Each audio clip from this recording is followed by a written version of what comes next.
Welcome to the reading of Guide's Greatest Hero Stories. This is Chapter 20, Holding the Bag, by Carolyn Sutton, January 30, 1999. Kenton's sharp eyes couldn't help noticing a brown lump lying against the curb in front of Mountain View Market. Must be trash someone threw out their car window, he mused. This isn't the best part of town. Kenton turned his handlebars and leaned hard to the right at the Maple Circle intersection. A few months before, Kenton had earned the Paper Route Carrier of the Year award. But that honour wasn't warming his icy fingers as the February wind forced its way through his worn-out gloves. His lips felt like ice cubes. With a well-aimed toss, Kenton landed another copy of Thursday's Union Tribune on a driveway as he rolled by. Only 2 more streets to go, he thought. His mother had promised macaroni and cheese for dinner at home.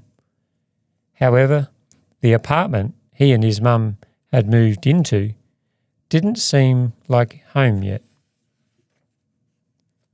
What he really couldn't get used to was waking up 3 mornings a week with his mum gone.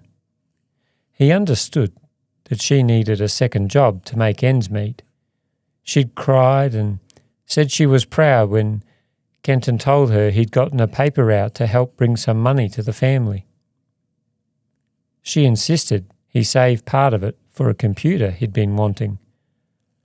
His dad had promised him one, but Kenton saw that promise evaporate when his father walked out of their life.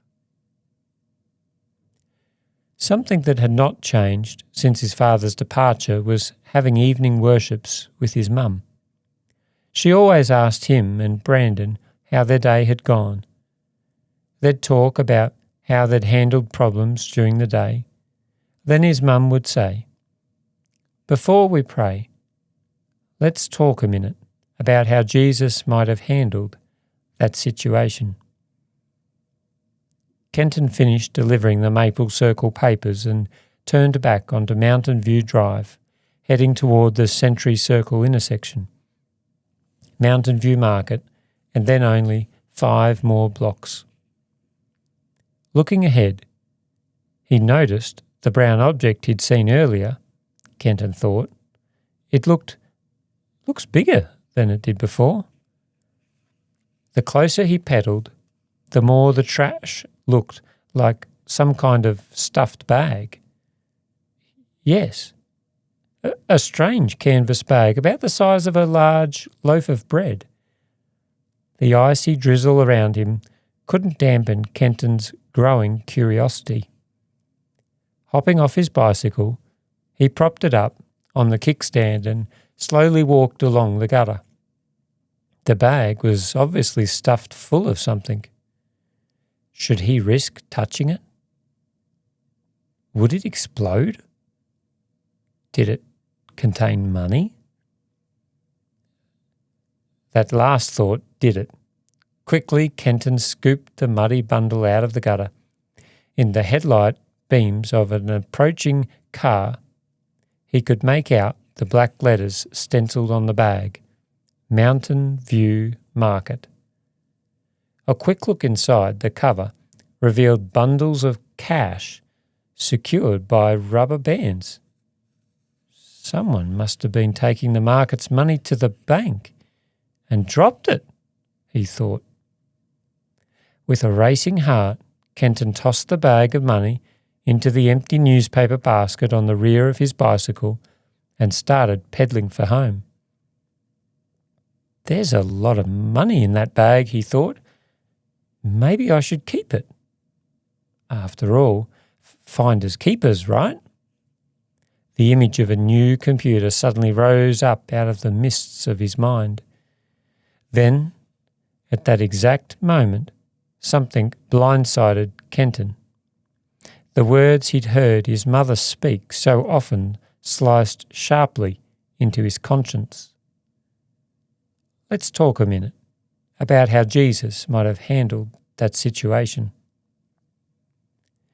Kenton couldn't escape the obvious answer. Keeping money that wasn't his would be dishonest. It was a choice Jesus would never make.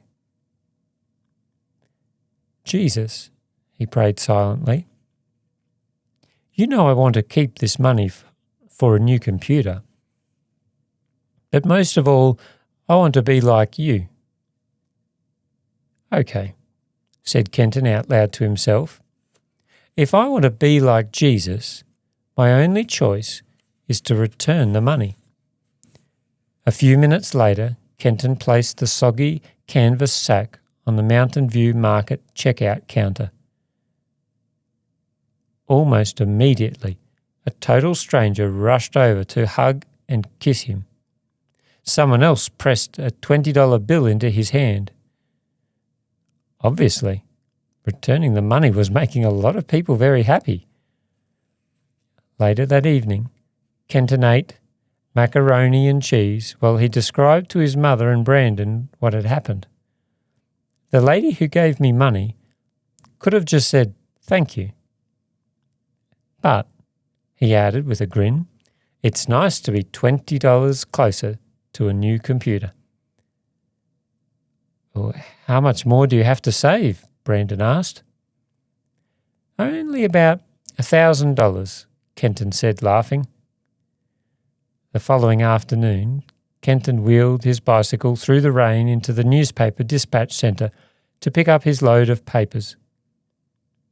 Look at today's cover story, the route supervisor said to Kenton when the boy reported for work, as he unrolled one of his papers. Kenton was shocked to see his own face smiling back at him from the front page. It tells all about you, the supervisor said, even says you've been saving for a computer. The next week, the phone in Kenton's house rang.